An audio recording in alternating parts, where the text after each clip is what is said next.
Welcome in to the Punt and Pass podcast. I'm your host, Drew Butler, joined alongside my co-host, Jake Fromm. Be sure to follow us on social media. We are at Punt and Pass on X and Instagram. I'm at Drew Butler. He's at Fromm Jake. Puntandpass.com, the number one destination for all things college football. All right, it's officially the end of October. Happy Halloween if you're listening to us on Friday. If it's Thursday or Saturday, this is it. We're officially at the midpoint season. I think, guys, the first college football playoff rankings come out next week, but we are in the second half of the college football season. It's week 10. Georgia-Florida week is here. Got a couple of really good matchups in the SEC as well.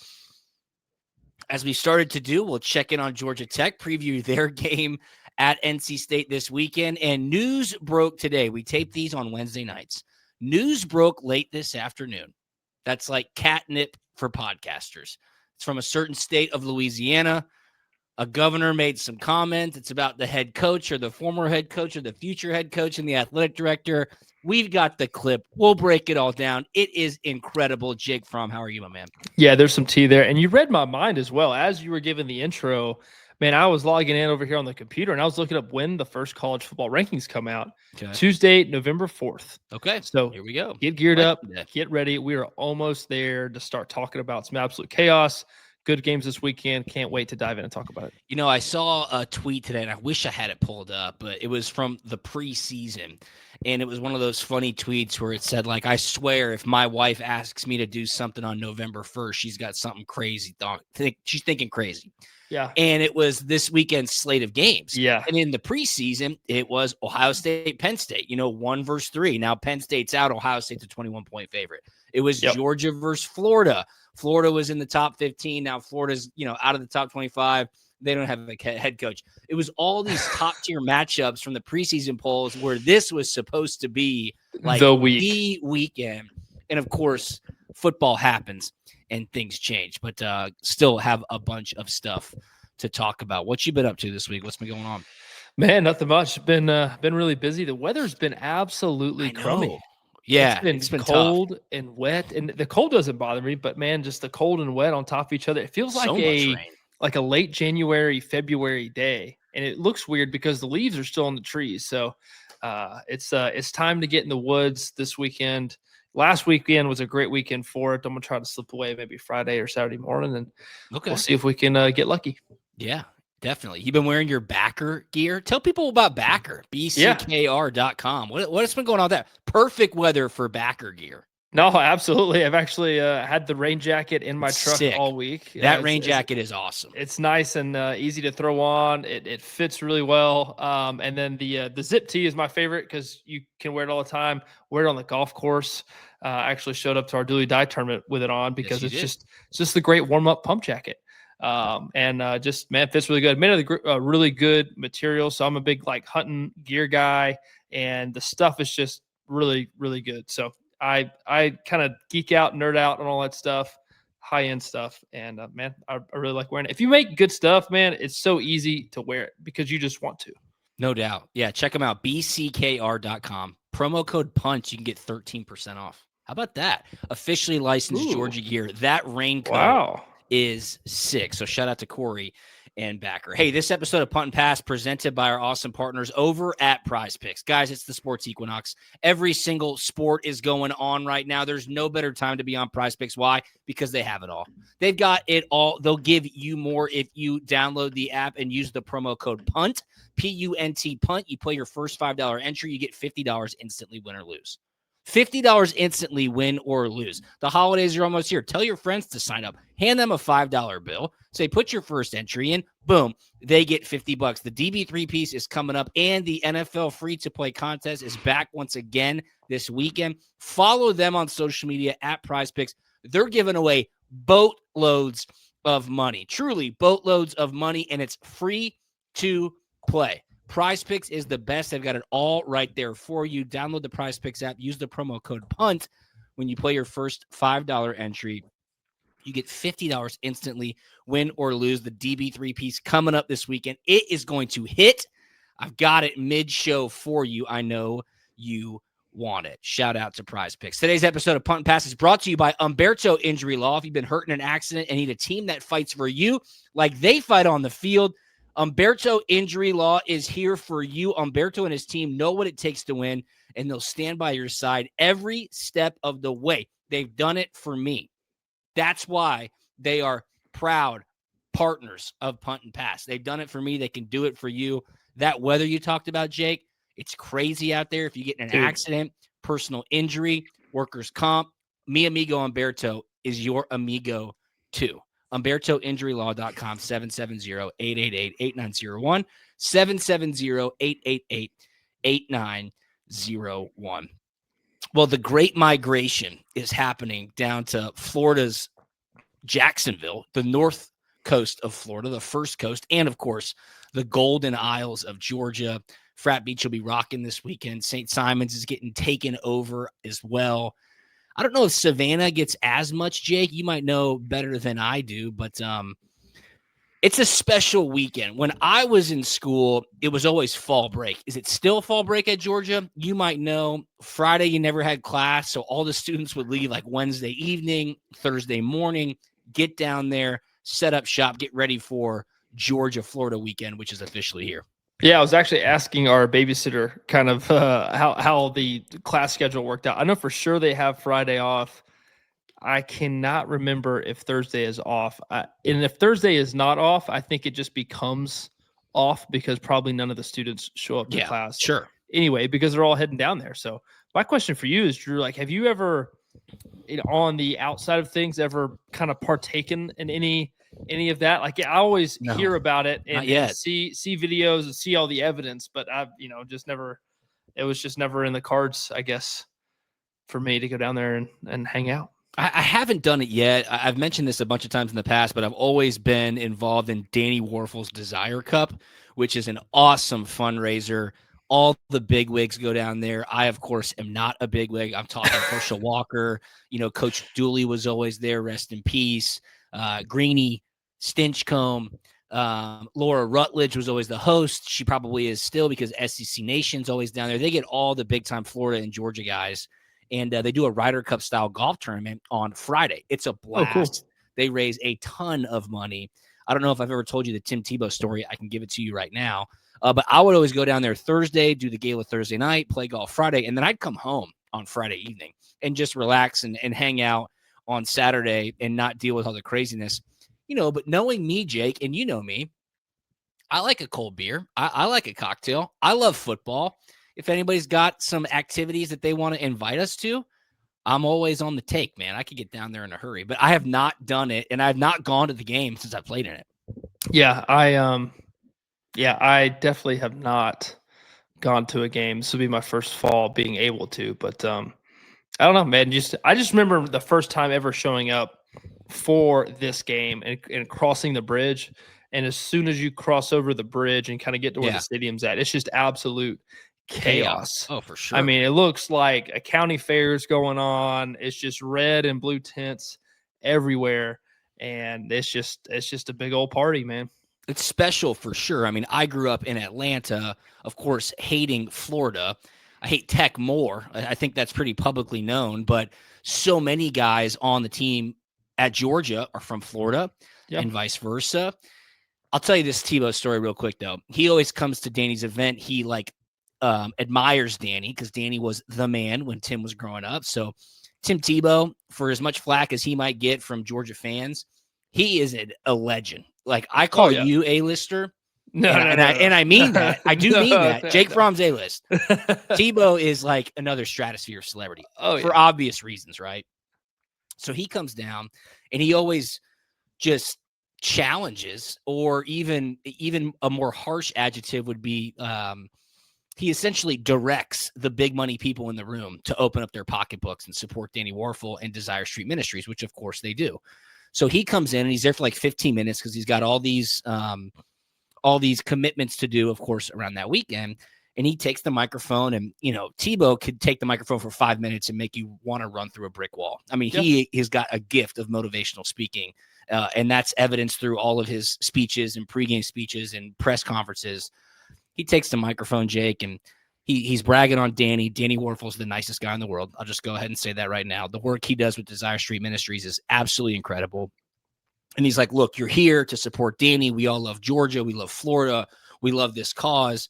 I want you to open up your pocketbooks, and I want you to write the biggest check you can. And he's telling these people, like, get it out. Do it right now. I'm here. I want to see you do it. And he says, we're here, and I know you have to suffer through this rubber chicken dinner, but do it. This is important. And he does it, and everybody's, like, fired up. And he's like, all right, thanks so much. And Danny Warfel grabs the mic, and he's like, Tim, thank you so much. And I'd really like to say thank you to our presenting sponsor, Pilgrim's Chicken, who have provided the chicken for tonight's dinner. And Tim Tebow just gets flush in the face. He's like, oh my gosh, I'm so sorry. That's like my stock line. Pilgrim's Chicken, you guys are great. Thank you so much for your support. But I've never seen somebody in that situation where they just totally dump on the presenting sponsor of the dinner. But of course, he was apologetic, and it was all in good fun. But Tebow making a misstep, you don't often. No, that doesn't happen very often. Yeah, doesn't really happen for him. It does not. All right, let's get to the game. Georgia preparing for Florida. The game is at 3:30, as it always is. Of course, it's on ABC now.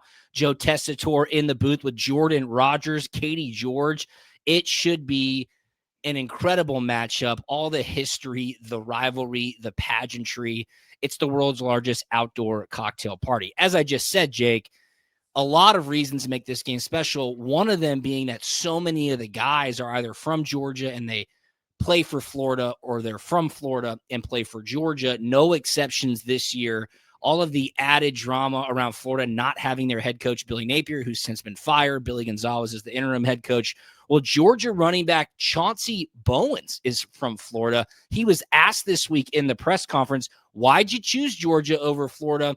And do you still like the decision you made? Go ahead and play it, Jared. You mentioned your prior commitment to Florida.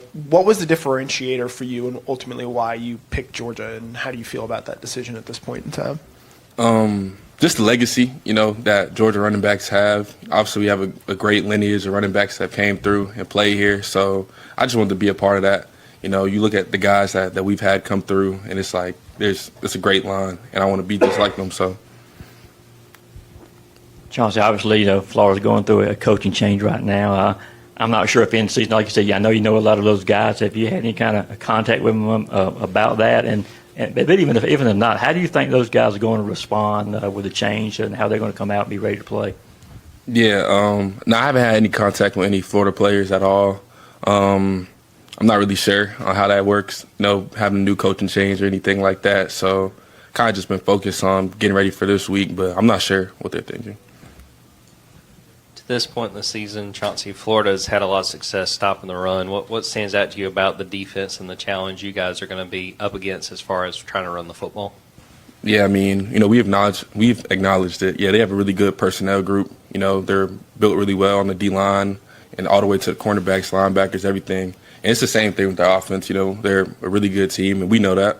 And we know that they're built similar to us. So, we're looking forward to playing them. But it's going to be a tough game for sure.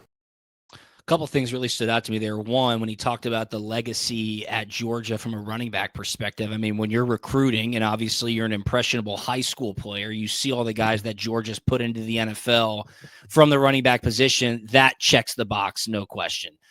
Asking about the Florida players and the coaching change, you stay in your lane. Oh, yeah. You're not going to talk to those guys. Yeah, that was my first thought. He is answering and handling these questions with absolute elegance. Oh yeah, he's like, we're not worried about it. We're focusing on what we have to focus on. I hadn't talked to anybody, and hey, I'm just going to control what we can control over here on this side. And I don't know. I think it's really cool when younger guys really buy into and love and admire, I guess, the guys that came before them and respect it. And man, he's loving and buying into, Todd, and Nick, and Sony, and Keith, and DeAndre, and man, all these different running backs that, and Zamir and Cookie, right? Cook, no Sean. You can go you can go on and on. Absolutely. Yeah. And, just wanting to be a part of that and something special. Getting guys out of Florida is very, very tough. Whether Florida is a good football team or not, getting guys out of Florida is tough. And to me, it says wonders to what Kirby does as a recruiter. No doubt about it. Chauncey Bowens also talked about putting the tape on. And if you watch Florida, their defensive line is for real. I mean, they tossed Texas around. I know Texas is having some issues, but they threw Texas around on the offensive line. Arch Manning was in trouble all day long. They could not run the ball. And their offensive line, too, like they win the line of scrimmage in more games than they play than not. Of course, they've had turnover trouble as well. A lot of things just have not gone their way, which, of course, has led to the disastrous start of this season. But he acknowledged that, too. He's like, yeah, they're good, and we're going to have to really be on our P's and Q's in order to run the ball. So I really like what Chauncey Bowens said there. He may or may not be in the DB3 piece, just taking a look a little teaser. Bit further, a little teaser there. Another guy on the other side of the ball for Georgia is defensive lineman Jordan Hall. Yeah, he's from Florida as well. I like that those guys took the podium this week. He discussed the rivalry, his thoughts on the rivalry, and why he also chose Georgia over Florida. Let's hear it, Jared. Honestly, I love Florida to death. I was there almost every weekend when it came to recruitment. Like, I asked my mom, if I can go on a recruitment visit. I cleaned up the house so she couldn't tell me no. So I go there on the weekends, and then when I came to Georgia, it was just like the camaraderie here. Like, it felt like I was just a part of one of the guys. So I think that's one of the biggest things that pulled me towards Georgia, just the people in the locker room. I just connected them with them a lot more. And it was fun. But Florida is nothing but love for them. I still love Coach Napier to this day, and everybody, their recruiting staff, Miss Katie, one of my favorites. So, there's a lot of things about Florida I love, just that when it came to Georgia, I always felt like I was just one of the guys on the team. I feel like this year more so than any other year, we actually respect it a lot more just because of, on paper, Florida doesn't really look like the greatest team when it comes record-wise. But you go sit down and watch the film, that's one of the better teams we played all year. I know us up front, O-line-wise, that's probably one of the best units we played. So I respect them and their game a lot more just by watching film and sitting down and watching that. But yeah, saying the right things for sure. Again, very well spoken.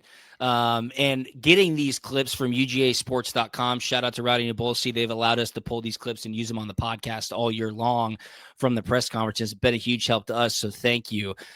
Going to their social media and seeing some of the comments, you just kind of scrolling through, hey, this looks good, let's use it on the podcast. You heard Jordan Hall talk about, hey, man, I grew up loving Florida. This is where I wanted to go. I'd go there every week, and I'd clean up my house just so my mom couldn't say no when I wanted to go on an unofficial visit. And some of the comments were like, oh, yeah, you felt like one of the boys at Georgia. Is that really why you went? It makes me have to think again, like, oh, yeah, these guys get compensation packages now when there's a little recruiting battle going on. So I wonder, I don't know, but I wonder if Georgia's offering was a little bit sweeter than the Florida Gators and some others. Hey, you never know. Florida could have thought it was a done deal in the bag. Yeah. The guy was always there. But, man, in the recruiting world, nothing is over till it's over. And this is all absolute 100% speculation. Of course. But no, I think it's, that Jordan kind of has that story this week going, and him being healthy and being able to play in this game in front of a crowd there in Florida. I think it's just giving him a little extra edge in this game, and any motivation is good in this game. To me, I don't think you really need it, but it's just don't sleep on Florida. You just never know in these rivalry games. And you just don't know what kind of product Florida is right now. You can get a high, you can get a low. You just don't know, so you better come in ready with your A game. I agree. Not only is Jordan Hall from Florida, but he's from Jacksonville specifically. He talked about what it was like growing up in Jacksonville, having this game be really the heartbeat of the economy in late October, early November. And he talked about playing in this game and what it means to him. It kind of echoes some of the things that you and I have been talking about, Jake. Let's hear it from Jordan. As a Jacksonville guy, how special is this game to you? What does it mean to be healthy and be able to play in it this Saturday? It mean a lot, being able to go back home and play in front of my friends and family in a city I'm used to. So it's fun. It's an opportunity, a lifetime that I'm blessed to be a part of. Kind of going off that, Jordan, what was your first experience with the Georgia-Florida rivalry? To be honest, I didn't grow up a Georgia or Florida fan. I was a Bama fan growing up, so I don't know if it's kind of bad being a Georgia player, but, I grew up a Bama fan, so the rivalry really didn't mean much to me until I got to high school because we had to play all our games on Thursday because they needed, more security at the stadium around Friday and on the game on Saturday. So, because tailgating is crazy, so that's really one of the biggest things I know about the game, how crazy the tailgating is. So my family will go out there sometimes and tailgate a little bit. Not my pops and moms, but like cousins and stuff like that. They'll go out there and tailgate a little bit. But I really didn't have too much anything related to the rivalry as much till I got here. How about that? Your high school football games having to get moved to Thursday nights on Georgia-Florida week because they needed all of the security to be down close to the stadium. And again, Jake, this game moving next year. It's going to be in Atlanta, the year after that in Tampa, before it goes back to Jacksonville because they're undergoing a huge renovation there. But the tailgating is crazy. And you brought up a great point. You know, I would be more worried about this game if Georgia had to play them the week after the coach firing happened. Of course, they're both coming off a bye, but I feel like maybe some of that steam from the players of, you know, maybe wanting to prove the firing right or wrong has maybe dwindled down a little bit. And you're hearing these Georgia players give Florida a ton of credit. It sounds like they're not underestimating them at all. No, it's almost like Kirby has given them all a brainwashing pill and told them. But there's also a ton of truth in it, because if you sit there and watch the tape, man, Florida has had stretches on tape where they're like, wow, this is a really good football team, where DJ has played really well, where the defensive line has played out of their mind. So they're streaky, they're talented, and you just don't know which team is going to show up on Saturday. So I'd rather come up prepared if it's me. So I think that's the way those guys feel about it as well. I totally agree. Georgia still sits as a 7.5-point favorite. That line has not moved. We'll dive into the game a little bit more, give you our prediction in just a minute. I mentioned in the show open that something happened on Wednesday afternoon. That's like catnip for podcasters, sports commentators, radio hosts. What is it? Well, the governor of Louisiana was at a press conference this week on Wednesday. And he was asked about the decision to let Brian Kelly go. He was asked further who's going to make the decision to hire the new coach. Now, it was reported from Ross Dellinger that when they made the decision to fire Brian Kelly with the huge buyout, that the state government was actually involved in the conversation. Who's going to foot the bill? After all, he is a state employee. What are we going to do to get us out of this Brian Kelly mess? This video is unlike anything I've ever seen. Okay. Jeff Landry, the Louisiana governor, took the podium. I got this from Trey Wallace on Twitter. However, it is a public video that was provided from the government of Louisiana. Wow. Put your Cajun translators on. You're going to have to really pay attention to understand what he's saying because he's got quite the accent. This is incredible. Bullets flying everywhere. Enjoy, Jared. Roll it. To foot the bill. So, yeah, I absolutely. Who's that? No. I can tell you right now, Scott Woodward is not selecting the next coach. Hell, I'll let Donald Trump select it before I let him do it. I don't know, but the Board of Supervisors is going to come up with a committee, and they're going to go find us a coach. Hold on. One real quick thing on that. Because here's what y'all reporters need to do. Y'all need to start looking at who represents all these people, like these agents. You know what's interesting? If I'm not mistaken, Woodward's agent, Kelly's agent, the Texas A&M, they're all the same agent. Like, you realize if I would be, I don't know how many sports writers we got here today? Just you. We should have a bunch. Okay? Like, this is ridiculous. Lawyers would be disbarred for the way these agents act and the way they're able to represent. In fact, there's no doubt, they may even represent some of the players now. Like, it's really time for the NCAA to put on some guardrails in college sports. Because, and it's fine. We don't need the guardrails. If big billionaires want to spend all that kind of money, no problem. But if I got to go find $53 million from Kemp, it's not going to be a pleasant conversation. I'm just telling you. This is unbelievable. I'm got my notepad out, like just writing down, all the shots fired and who he's going after. So the first question was, is Scott Woodward, the athletic director at LSU, going to make the decision on who the next head coach is? And the governor of Louisiana says no. No, he's not. He's absolutely not. The Board of Supervisors is. We'll work with the Board of Supervisors to make sure that they get the decision right from a football standpoint, and I'm guessing even more importantly, a financial standpoint. Then he goes on to take shots at not only Scott Woodward, not only Brian Kelly, but Jimmy Sexton, the super agent from CAA, who represents all these coaches. We talk about him seemingly every week. And he goes on, go check it out. I think he's even representing Scott Woodward, the AD, he's like, this is completely ass backwards. It's not supposed to happen this way. He says lawyers would get disbarred from these types of business dealings. And keep in mind, Scott Woodward was the athletic director who hired Jimbo Fisher at Texas A&M. The guy is solely responsible for over $120 million of buyouts. Keep this as well, Jake. Wow. LSU does not have a university president right now. Okay. The board of supervisors and the board of regents, whoever it is in the state of Louisiana, is trying to figure out who's going to be the next president of Louisiana State University. So the governor is essentially stepping in saying, this is a state university. I'm the governor of said state. The athletic director is not making this decision. I'm going out in public and saying that. This guy's doing a bad job. Jimmy Sexton's holding us over the fire. This is incredible. It's toxic, and it's not over by any stretch of the imagination. No. And then he went after sports media for not showing up to the press conference. Yeah. You're the only one. I mean, there should be, a ton of you guys here, for not covering this. So he was hot about it. He was fired up, and he was ready to talk about it. I mean, I guess as governor, who's of the state, who's to say no that he can't get involved in that decision?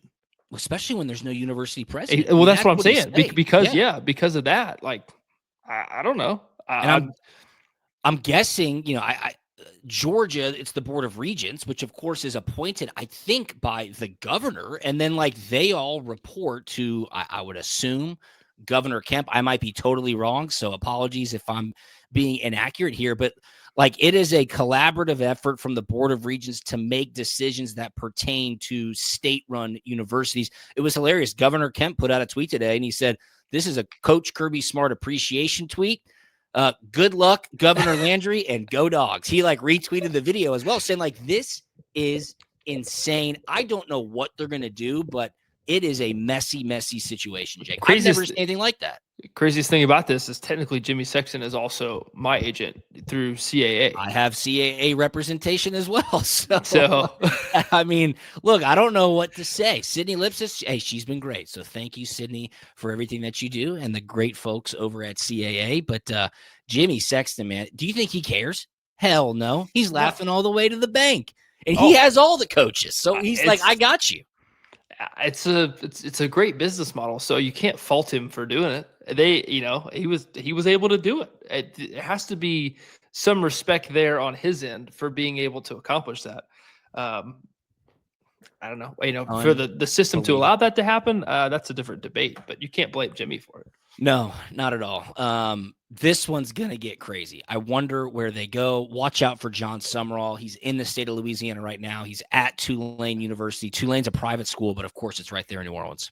Hey, this is a question for you, Drew. So is the state getting involved in the buyout? Do they need money? Do they need funding for the buyout? I think that's what he was kind of alluding to, because if you watch on YouTube, subscribe to our YouTube page at Punt and Pass on YouTube, you can see the video, and it's hilarious when you watch it because there's people behind him when he's making these statements. Two of them are totally shocked that the governor's saying this stuff. Their eyes kind of get wide. They're like, oh my gosh, I can't believe he's saying this right now. But then he looks over and he goes, look, if I have to go to, I think his name was Kevin, if I have to go to Kevin and ask for $53 million to take care of this bill, that's not going to be a fun conversation. So I don't know. I don't know how that money flows. Mm-hmm. The rumors is that there are some very affluent business people who are LSU supporters who essentially said, get Kelly out. We'll foot the majority of the bill.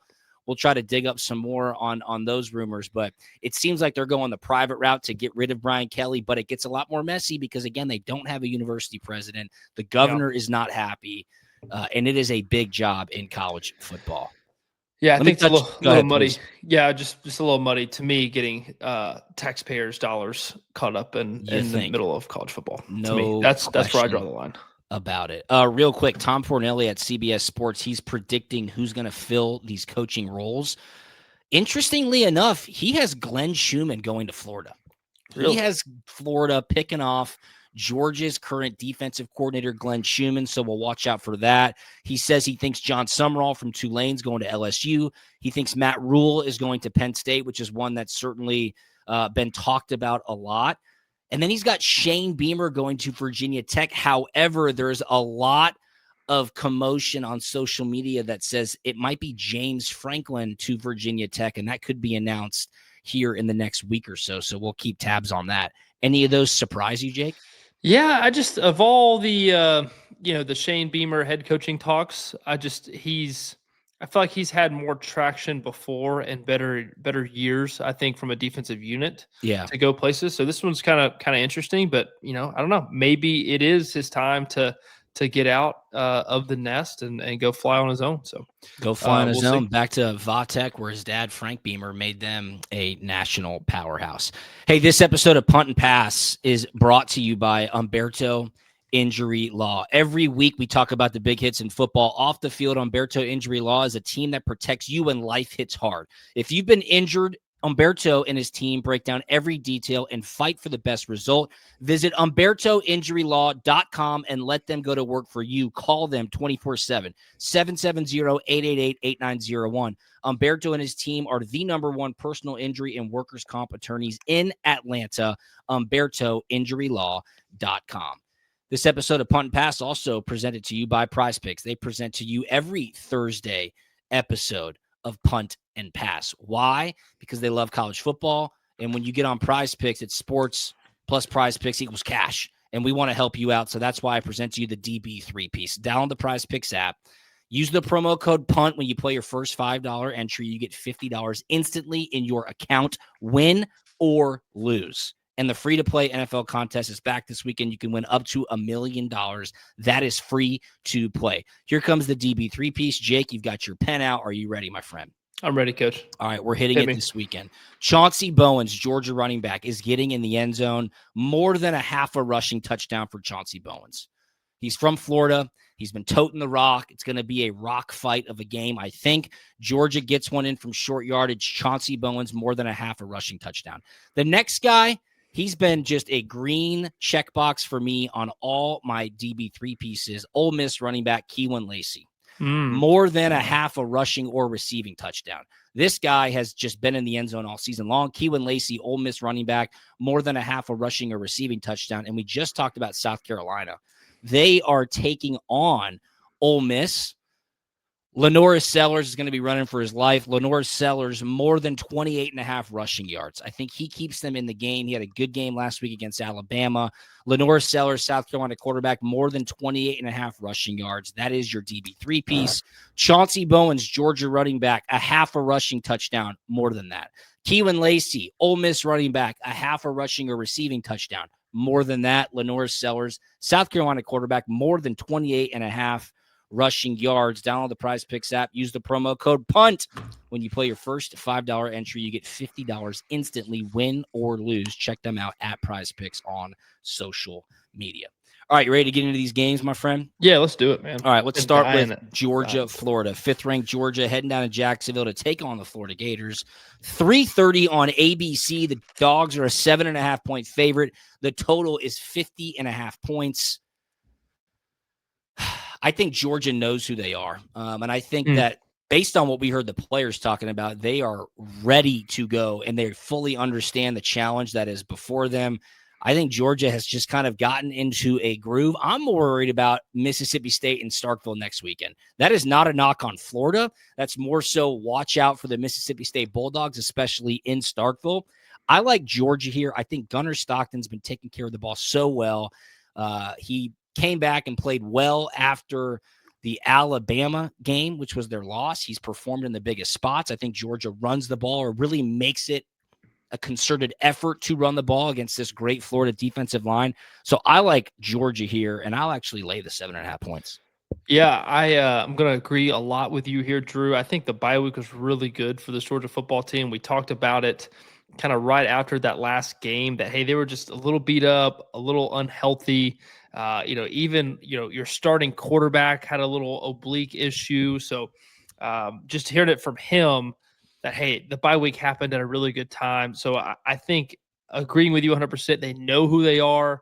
and they have an ironed out formula on how to win football games. So, and they're not walking into this game blind either. Yeah. I think Georgia wins by more than 2 touchdowns, to be quite Wow. honest with you. I think this game could get ugly, and I think they also figure out how to start fast in this football game. So give me Dawgs. Gunner plays well. I think they are rolling back to Athens. I'll tell you what, you've been really spot on when you make bold predictions like that, especially when it comes to Georgia, as far as, hey, I think they're going to score a lot of points, or, hey, I think they're going to win by a lot. So I'll give you a bunch of credit there. My 2 questions for you are these. 1, we all know crazy things happen in Jacksonville. Maybe there's some missed kicks. Maybe there's some turnovers when you haven't been turning the ball over. Weird things just happen in this game. But then 2, and probably more importantly, like, what do you run your radar up on for Florida now with an interim head coach? Where are they going to come out with different formations? Are they going to be throwing the ball all over the field? Like, do you expect anything drastically different from a style of play from Florida, given that Napier isn't there? Yeah, so I think that's the fun of it, is that you just have no idea. Like, do they go into their conservative shell and just try to get through this football game, or do they just come out guns a-blazing and swinging for the fence because they have absolutely nothing to lose? So what Billy Gonzalez, interim head coach, what his messaging is, I have no idea, and that is kind of the fun of it, because it could be either or, right? This is an audition, for him, for this job, future jobs, but you just don't know what you're going to get. Like, you could have a team that really rallies around this head coach, or you could have a team that is just ready to quit and move on and get to the transfer portal as fast as possible. And you just don't know. Good point. We're all going to find out at the same time. How about this game? Top 20 matchup in the SEC. 9th ranked Vanderbilt, led by your boy, Diego Pavia, heading to Austin to take on the 20th ranked Texas Longhorns. Noon kick on ABC. Texas, a short 2.5-point favorite. The total here is 44.5. Watch out. Those Vanderbilt Commodores, man, they're feisty. Yeah, so Drew said my boy, because in the bullpen here before the show, I was looking at Vandy's last game versus Missouri, and I was looking at the stat line. I'm like, man, Diego's talking a lot of smack right now to go 10 of 19, $129, and 1 interception, No touchdowns? 0 touchdowns. No touchdowns. 0 touchdowns. That is a lot. Talk. That's a lot of smack to be talking with that kind of stat line, in my opinion. So I don't know. Texas, look, they have gone in overtime and won against 2 of the SEC's finest, Kentucky and Mississippi State. Look, Pavia, man, hanging out with Theo Vaughn, got Johnny Manziel in his corner. There's just too many distractions for me right now. There's too Now, much. There's too much going on. Hey, Texas, okay? Texas win, and I think this is another bold prediction. Texas wins big. Wow, you might be the only person saying that. Okay, Texas figures it out. I think them rallying 24 points in this Mississippi State fourth quarter, I think, is a bigger deal than people think. Yeah, good point. There was a great segment on Pavia a couple weeks ago when they hosted LSU. I think that's when game day was there. And his story is insane. I mean, JUCO to New Mexico State or wherever he was, following a coach around, always told you're never going to start. He gets his chance, plays really well in JUCO. I think won a national championship. If look, you don't come to the Punt and Pass podcast for accurate information, okay? Right? I'm giving you an improvisation of what I think was said, but essentially is the guy that went to Vanderbilt and said, I'm here to win a championship. Throw everything else out. I'm here to win a championship. And you got to give him credit, man. He has been a giant killer up to this point. I'm going with Vanderbilt. You think Texas? I'm going to take Vanderbilt outright. I don't know. Something is brewing in Nashville. So I'm going to go with Pavia and Vanderbilt. Their defense is good, man. I'll be interested. I think Vandy's still going to be sleepy on this trip down to Austin, man. It's going to be 11 a.m. kickoff. Yes, it will. Yes, it will. How about the night game? Another top 20 matchup in the SEC. 18th ranked Oklahoma taking on 14th ranked Tennessee. 7:30 kick on ABC. Tennessee, a 3.5-point favorite. The total here is 56.5. This is the Josh Heupel Bowl. Coach at Tennessee, of course, a great player and a national champion at Oklahoma. Brent Venables looking for a big win here on the road. should be rocking in Neyland. They're doing the blackout with the black jerseys. I like Tennessee here. I think their offense will be able to find something against this Oklahoma defense that is good, even though Ole Miss kind of pushed them around a little bit last week. Yeah, I think playing at home helps for Tennessee here. Getting a night game, I think, is awesome, unreal up there at Rocky Top. And both of these teams are really searching for their signature win this season.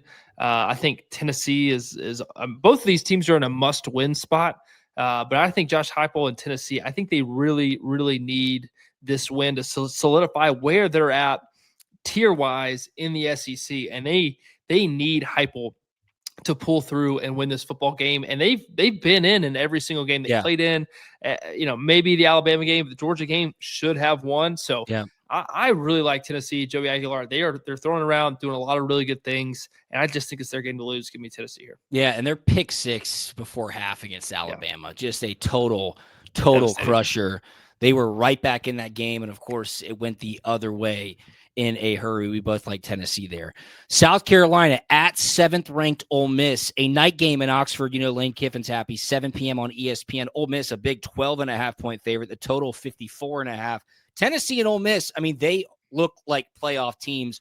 Ole Miss needs to win this game. They need to win it in pretty convincing fashion. However, they are coming off 2 really tough road games. Of course, they lost at Athens against Georgia.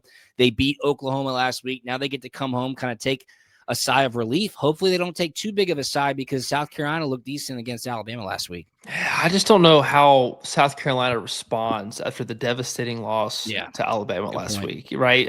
You're almost there, about to knock off a giant, and it just gets slipped out and taken away from you. And how do they respond? I don't know. They have to go on the road, Ole Miss. Maybe they needed a road game to get away from all the distractions, but Lane Kiffin gets a night game in the Grove. That's right. At Ole Miss. So I think that's awesome. I think it's going to be Ole Miss here in this one all day long.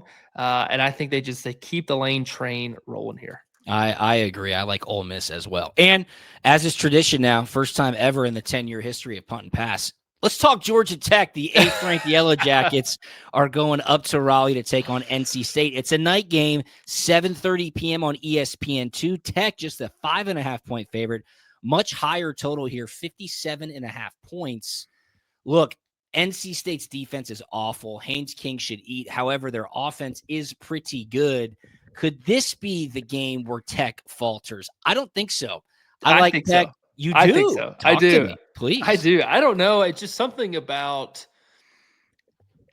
not that I know a ton of ACC football, but just growing up in it, watching it, you just feel like there's always an upset at NC State at night. Yeah. Right? Yeah, it happens, right? Once a year, NC State slips up and beats a team they're not supposed to play with and beat. And I think everything's setting up that way. It's a night game. You just said NC State's defense is awful. They're 4-4. NC State's quarterback's pretty good. I mean, they're Haynes King and this guy they have at NC State. They play very, very similarly. Give me NC State in this one. All right. Fromm likes NC State. I'll go with NC State too, baby. Tech's perfect season ends this weekend. That'll do it for us on this Week 10 preview of Punt and Pass. Shout out to PrizePicks. This episode of Punt and Pass presented to you by PrizePicks. Download the PrizePicks app. Use the promo code PUNT. When you play your first $5 entry, you get $50 instantly. Check them out on social media at PrizePicks on X and Instagram. And remember, Humberto Injury Law is your first call when accidents happen.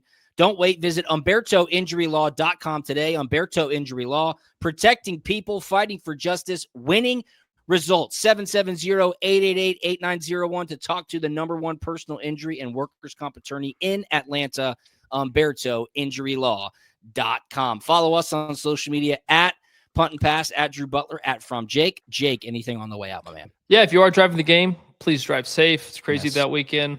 I don't know. Be a responsible adult. That's all I have to say. All right. I like that. Good advice from Mr. Jake Fromm. Have a great weekend, everybody. Happy Halloween, and we will talk to you on Monday. See ya. We out.